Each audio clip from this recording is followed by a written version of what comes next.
ಇವಾಗ ನೋಡಿದ್ದೀರಿ ನೀವೆಲ್ಲ ಕೋಲಾರ ಶ್ರೀನಿವಾಸಪುರ ರೋಡ್ ಯಾವ ರೀತಿ ಆಗಿದೆ. ಇವಾಗ ಎಲ್ಲ ಕಾಮಗಾರಿಗಳು ತಾಲ್ಲೂಕಲ್ಲಿ ಅವರ ಊರಲ್ಲಿ 90% ಅವರೇ ಮಾಡಿಕೊಡ್ತಾ ಇದ್ದಾರೆ.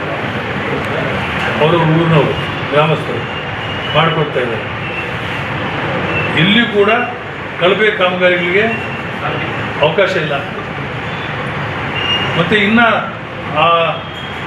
ಕೋಟ್ಯಾಂತರ ರೂಪಾಯಿ ದುಡ್ಡು ಸರ್ಕಾರದಿಂದ ಬರುವ ಸ್ಟೇಜಲ್ಲಿದೆ. ಇವನ್ನು ನಾವು ಮುನ್ಸಿಪಾಲ್ಟಿದಾಗ್ಬೋದು, ಟೌನ್ನಲ್ಲಿ ಆಗ್ಬೋದು, ಅಥವಾ ರೂರಲ್ ಪಾರ್ಟ್ಸಲ್ಲಿ ಆಗ್ಬೋದು. ಇನ್ನು ಯಾವುದೂ ದುಡ್ಡು ಬಂದಿಲ್ಲ. ಸೊ ಅದು ಬರುವ ಹಂತದಲ್ಲಿದೆ. ಇದು ಆದ್ದರಿಂದ ಇಲ್ಲಿ ಕೆಲವು ಕಾಮಗಾರಿಗಳು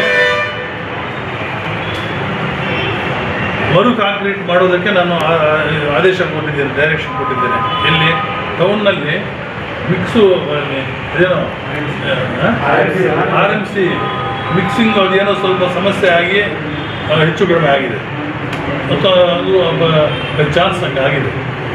ಸೊ ಆದ್ದರಿಂದ ಮತ್ತು ಅದನ್ನು ಕಿತ್ಬಿಟ್ಟು ಬೇರೆ ಕಾಂಕ್ರೀಟು ಸ್ವಚ್ಛ ಕರೆಕ್ಟಾಗಿ ಮಾಡೋದಕ್ಕೆ ವ್ಯವಸ್ಥೆ ಮಾಡಬೇಕು ಅಂತ ಈಗಾಗಲೇ ನಾನು ಆದೇಶ ಮಾಡಿದ್ದೇನೆ, ಮಾಡ್ತಾಯಿದ್ದೇನೆ ಆ ಕೆಲಸವನ್ನು. ಎಲ್ಲಿಯೂ ಕೂಡ ಕಳಪೆ ಕೆಲಸಕ್ಕೆ ಅವಕಾಶ ಇಲ್ಲ ನಮ್ಮ ಕ್ಷೇತ್ರದಲ್ಲಿ. ಇವಾಗ ಆಗಿರೋ ಕೆಲಸಗಳಲ್ಲಿ ನೋಡಿದ್ದೀರಿ ನೀವು ಯಾವ ರೀತಿ ಕೆಲಸಗಳಾಗ್ತಾ ಇದೆ ಅಂತ. ನೀರಿನ ಅಭಾವದ ಬಗ್ಗೆ ನೂರನೇ ಅಭಾವ ಸರ್ ನಾವು ನಿವಾರಣೆ ಮಾಡ್ತಾ ಇದ್ದೀವಿ.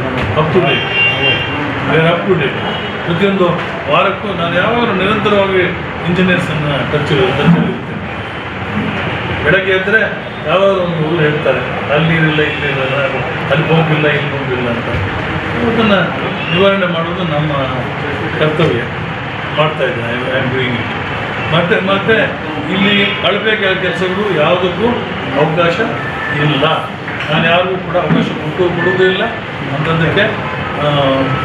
ಎಲ್ಲರೂ ಕೂಡ ಯಾಕೆಂದರೆ ದುಡ್ಡು ಇನ್ನೂ ಬಂದಿಲ್ಲ, ಹುಷಾರಾಗಿ ವ್ಯವಹಾರ ಮಾಡಬೇಕು.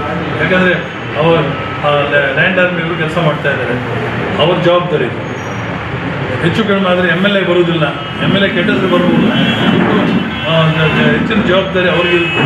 ಲ್ಯಾಂಡ್ ಆರ್ಮಿಯವರು ಅವರು ಕೂಡ ಇದ್ರ ಮೇಲೆ ಗಮನ ಇಟ್ಕೊಂಡು ಕೆಲಸ ಮಾಡಿಸ್ಬೇಕು.